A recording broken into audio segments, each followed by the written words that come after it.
창당 이후 인재 영입 등 총선 준비에 박차를 가하고 있는 조국혁신당 대표.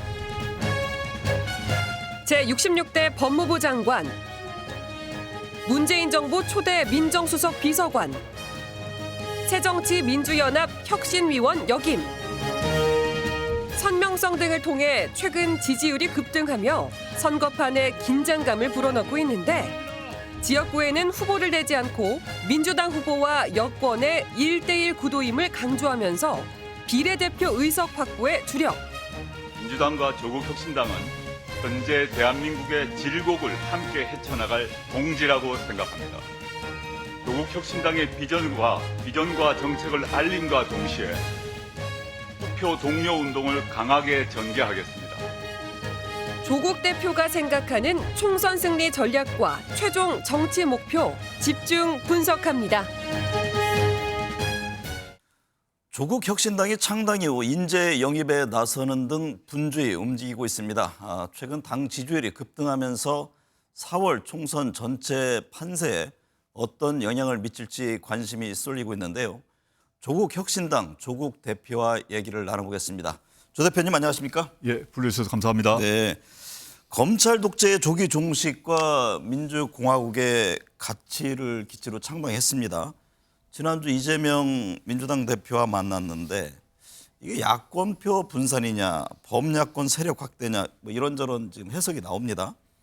먼저 조국혁신당이 이번 총선에서 갖는 의미는 무엇이라고 보세요? 조국혁신당의 의미는 윤석열 정권에 대해서 조속히 종식을 해야 된다는 얘기를 분명하게 가장 단호하게 말하는 정당이 등장했다는 것입니다. 네. 물론 민주당도 윤석열 정권에 대한 강한 반대를 표시하고 있습니다만은 조국혁신당에 비하면 좀 조심스러운 입장을 취하고 있는 것으로 보입니다. 네. 그리고 지금 앵커님께서 말씀하셨듯이 이제 조국혁신당이 나오다 보니까 민주당 표가 갈리지 않느냐 이런 얘기를 하고 있는데 저희의 분석을 통해서 보게 되면 범야권 세력의 확대라고 좀 보입니다. 네.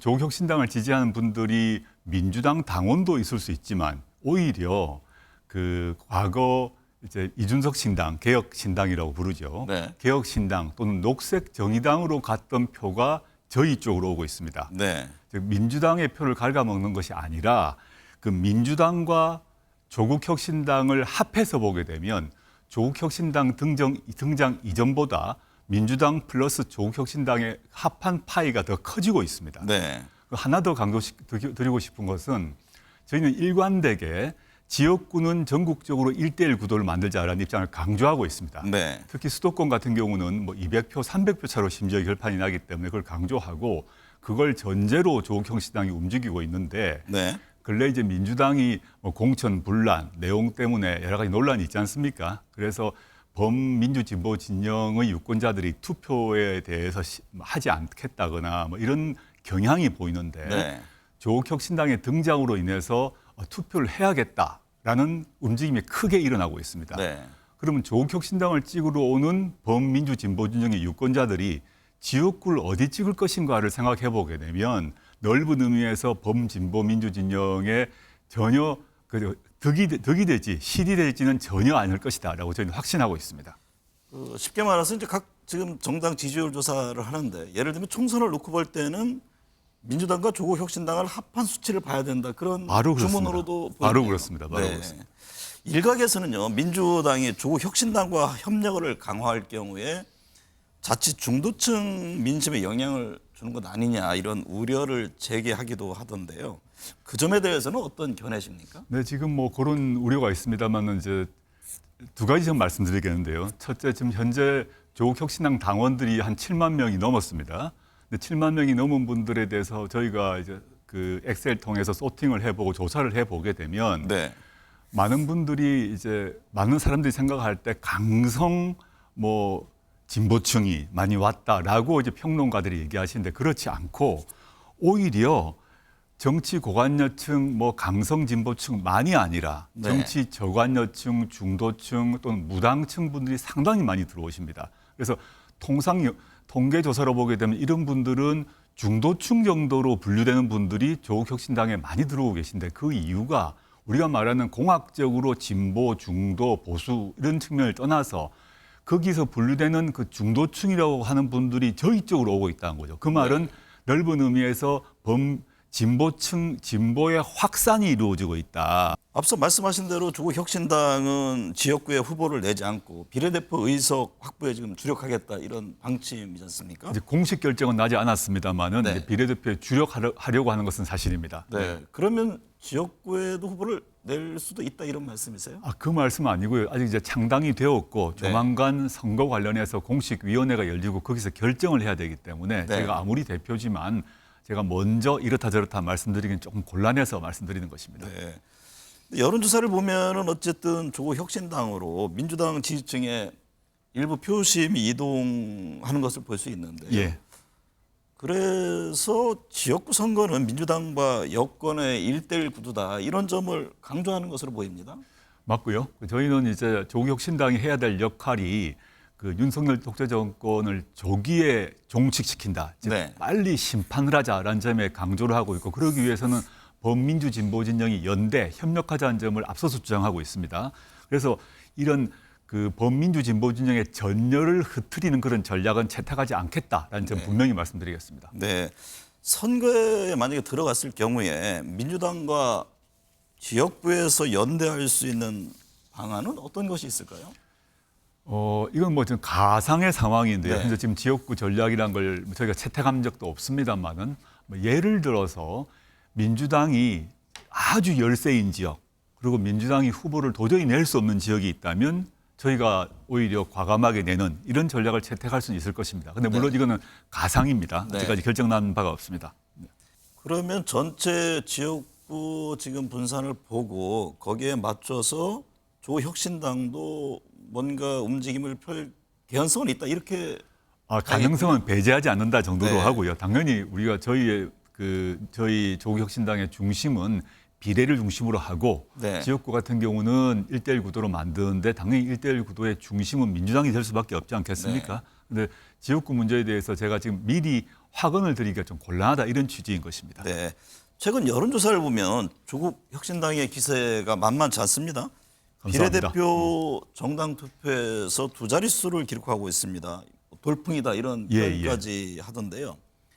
당초 목표인 10석에서 좀 더 숫자를 올려야 하는 것 아니냐 이런 얘기도 들리고 조국 혁신당이 시민들이 왜 이렇게 호응하고 있다고 보세요? 저는 두 가지 이유라고 봅니다. 저희가 이제 민주당보다도 보다 과감하고 선명하고 빠르게 그 윤석열 독재 정권의 종식을 얘기를 하고 있고 그 점이 이제 하나 그 국민들 입장에서는 속이 시원하다 이런 느낌이 있는 것 같아요. 그리고 그렇다면 그 다음에 윤석열 정권을 종식시키고 난 다음에 무엇을 할 것인가와 관련해서 네. 저희는 이제 민생과 복지가 대폭 강화되는 선진복지국가 또 노회찬 전 의원의 표현을 들자면 제7공화국을 수립한다라는 네. 점을 강조하고 있는데 이런 점에 대해서 좀 매력을 느끼신 게 아닌가라는 생각을 하고요. 내신 목표에서 10석에서 좀 더 상향하거나 그럴 생각은 없으십니까? 현재와 같은 두 자릿수 지지율이 이렇게 좀 유지된다면 그럼 그다음부터는 상향해야 될 것으로 봅니다. 네. 3당에는 자신 있다 이렇게 들립니다. 예, 그렇습니다. 네. 인재 1호로 신장식 변호사를 영입한 이후에 지금 각 분야 인사를 발탁하고 있습니다. 오늘까지 8호 인사를 이제 영입했습니다. 네. 인재 영입 기준은 어떻게 되고 최종 몇 명까지 영입할 계획이세요? 영입의 기준은 저희 조국혁신당의 목표와 바로 직결되는데요. 네. 아까 말씀드렸습니다. 한편으로는 윤석열 정권을 조기 종식시킨다. 즉 3년은 너무 길다라는 저희 당의 구호와 직결되어 있기 때문에 실제 그렇게 조기 종식을 하려는 의지와 능력이 있는 사람을 한 축으로 하고요. 네. 다른 한 축으로는 그럼 윤석열 정권 다음에 민생과 복지가 강화되는 제7공화국, 행복국가, 복지국가를 만들어야 되는데 거기에 필요한 의료 문제 전문가, 복지 문제 전문가 이런 분들을 이제 모시고 있습니다. 조국 혁신당은 윤석열 정권의 조기 종식을 기치로 내걸고 있습니다. 예. 근데 한편에서는 헌법 질서를 부정하는 것 아니냐 이런 지적이 나옵니다. 예, 이에 대해서 입장은 어떤가요? 저도 그런 멘트를 봤는데요. 첫째, 저는 이제 윤석열 정권의 무도함, 무능함, 무책임함이 도를 넘었다 생각을 하고 있고 이런 국정 기조가 3년 이상 가게 되면 나라가 망한다라는 생각을 하고 있습니다. 네. 그래서 저희는 이제 윤석열 정권의 조기 종식이라는 이런 구호 지향을 포기할 생각은 없고요. 헌법 위반 이런 말씀을 하시는 분이 계신데 그렇지 전혀 않습니다. 네. 예를 들어보자면 과거 박근혜 정권의 국정농단이 드러나가지고 시민들이 거리에서 촛불을 들고 그 결과 헌법재판소에서 탄핵이 이루어졌습니다. 네. 조기 종식이 된 겁니다. 근데 그러한 사태를 헌법 위반이라고 어느 누구도 말하지 않거든요. 오히려 민주공화국의 그 가치를 이제 훼손시킨 정권을 조기에 끝냈다. 높게 평가를 하고 헌법 가치를 지킨 결정이었죠. 그렇다면 마찬가지다. 저는 박근혜 정권과 딱 정확히 부합하진 않지만 박근혜 정권의 그런 무도함, 무능함에 비견되는 그런 일들이 지금 진행되고 있기 때문에 윤석열 정권의 조기 종식을 주장하고 실천하려고 하는 것은 오히려 헌법 정신에 부합한다 이렇게 생각하고 있습니다. 정당으로서 구체적인 정책도 제시해야 할 텐데요. 뭐 경제와 복지, 남북 문제 등과 관련해서 대표적으로 구상하고 있는 정책은 어떤 겁니까? 다음 주부터 조국 혁신당의 정책이 무엇인지를 하나하나 밝힐 생각입니다. 김건희 여사 종합특검법을 만들어야 된다고 보는데 네. 최근에 윤석열 대통령이 거부권을 행사해서 그 뒤로 재의결도 국회에서 이루어지지 못했지 않습니까? 근데 기존에 제출되었던 특별법은 도이치모터스 주가 조작에 한정되어 있었습니다. 네. 근데 그 뒤에 디올백 문제라거나 양평 고속도로의 문제라거나 등등 다 추가로 각종 범죄 혐의가 드러났기 때문에 이 세 가지를 합해서 김건희 씨 종합특검법을 발의할 생각이고요. 저희 정당만의 조국혁신당만의 정책에 대해서 하나 말씀드리자면 많은 분들이 이제 검찰 개혁을 얘기하시는 것 같습니다. 네. 저희가 검찰 개혁이라 할 때 수사와 기소의 분리, 중대범죄수사청의 신설 같은 경우는 민주당도 동의하고 있는 바고 이미 주장한 바 있습니다. 근데 저희가 차이는 하나가 더 있습니다. 네. 그건 무엇이냐 하면 미국에서 수백 년간 실천하고 있는 검사장 직선제입니다. 네. 즉 검찰총장은 대통령이 임명하지만 예를 들어 서울중앙지검장, 광주지검장, 부산지검장은 서울시장 뽑을 때, 광주시장 뽑을 때, 부산시장 뽑을 때 직선하는 것입니다. 네. 민주당 이재명 대표를 예방했습니다. 한동훈 국민의힘 비상대책위원장도 만날 계획이 있다고 밝힌 바 있는데요. 네네. 답변이 왔는지요? 답이 온 거는 지방 일정 때문에 만날 네. 수 없다라고 왔는데 저는 꼭 만나고 싶고요. 만나면 어떤 얘기를 나눌 계획이세요? 저는 한동훈 비대위원장을 만나게 되면 국민들 앞에 나란히 서서 한동훈 비대위원장께 꼭 질문하고 싶은 게 있습니다. 네. 하나는 이제 그 한동훈 비대위원장이 지금 문제가 된 1심에서 유죄 판결을 받은 손준성 검사장이 그 문제의 고발장 초안, 고발 사주 사건이라 부르죠. 그것을 국민의힘 전신정당에 보내기 하루 전에 한동훈 비대위원장이 60장의 사진을 손준성 검사장에게 보냈습니다. 그 뒤로 휴대전화 비밀번호를 풀지 않고 따라서 그 60개의 사진이 무엇인지는 우리 밝혀지지 않았거든요. 그래서 공수처도 그 손준성, 한동훈 두 사람 사이에 공모 혐의가 있다고 보았습니다. 네. 그 60개의 사진이 무엇인지 묻고 싶고요. 두 번째는 한동훈 비대위원장의 따님이 11가지의 입시 비리 혐의로 문제가 됐습니다. 언론에 보도가 다 났습니다. 논문 대필 문제, 표절 문제 났는데 무혐의 처리를 했습니다. 네. 어떻게 된 일이냐? 적어도 이 두 가지는 꼭 공개적으로 국민 앞에 한동훈 비대위원장은 나란히 선 상태에서 질문하고 국민들 앞에서 그 답변을 듣고 싶습니다. 네. 민주당 공천을 둘러싸고 비명 배제 등의 논란이 있었습니다. 임종석 전 비서실장은 당 잔류를 결정했는데요. 컷오프된 홍영표 의원은 탈당을 했습니다. 민주당 공천 과정에서 나오는 친명, 비명으로 불리는 논란은 어떻게 보세요? 제가 타당의 내부 상황에 대해서 언급하는 건 상당히 조심스러운데요. 그 상세한 얘기를 언급하는 건 예의가 아닌 것 같고, 다만 저는 그 정당의 운영 원리에 따라 생각해 봤을 때 임종석 실장께서 그 잔류 결정을 하신 거는 옳은 선택이었다. 이렇게만 네. 말씀드리고 싶습니다. 네. 문재인 정부를 말할 때요. 민주 진영 지층에서도 인사를 도대체 어떻게 한 것이냐 이런 지적을 합니다. 예, 예. 문정부의 검찰총장, 감사원장 다 등을 돌려 맞습니다. 이런 지적인데 얼마 전에 민주당 몫으로 국회 부의장이 된 김영주 의원도 문정부 초대 노동부 장관까지 맞습니다. 했는데 국민의힘으로 출마를 합니다. 조 대표는 문재인 정부 시절 민정수석도 역임을 했는데 예. 이게 어디서 뭐가 잘못된 겁니까? 저 참 씁쓸합니다. 뭐 제가 그에 대해서 상세한 평가를 하긴 좀 곤란합니다만은 제 마음은 이렇습니다. 문재인 정부에서 고위직을 하신 여러 분들이 계시지 않습니까? 네.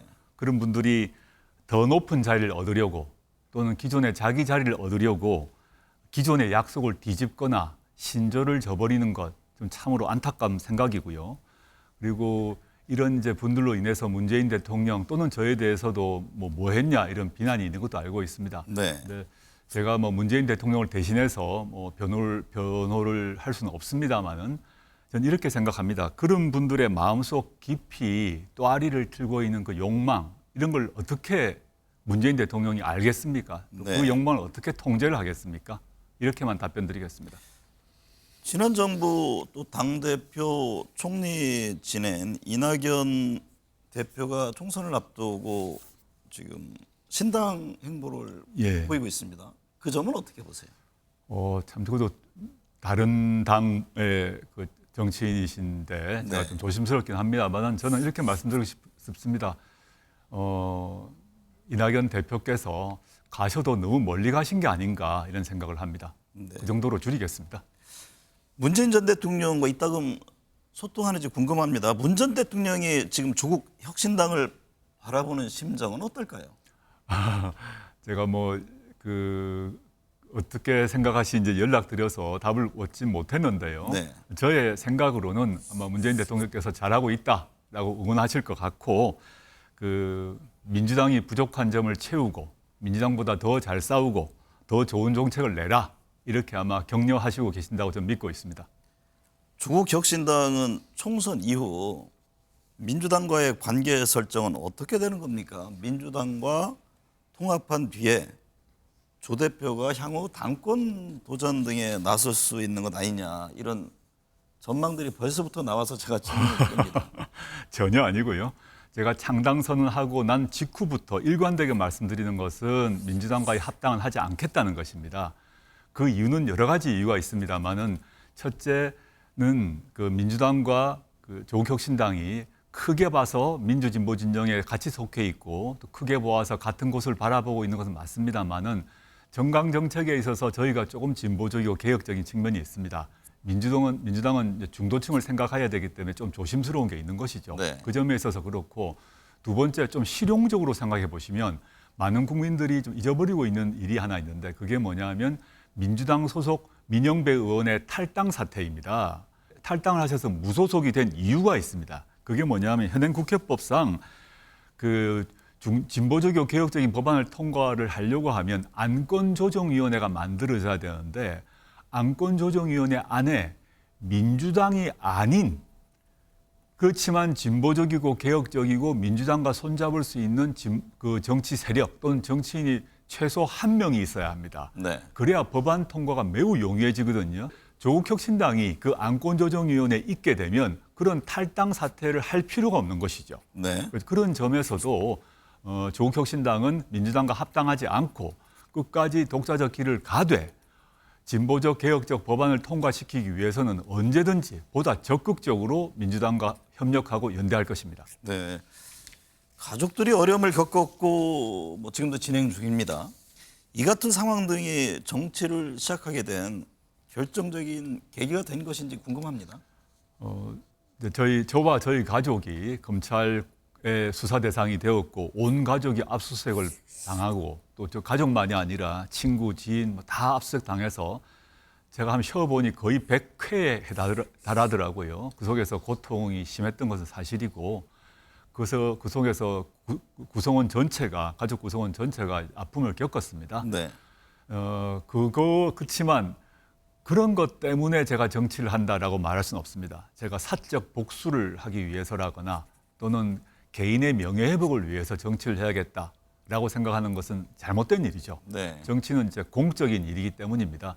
제가 정치를 결심하게 된 거는 저나 저희 가족이 받게 된 또 그 상처, 고통이 있습니다. 그것은 저와 저희 가족 차원에서 감당할 것입니다.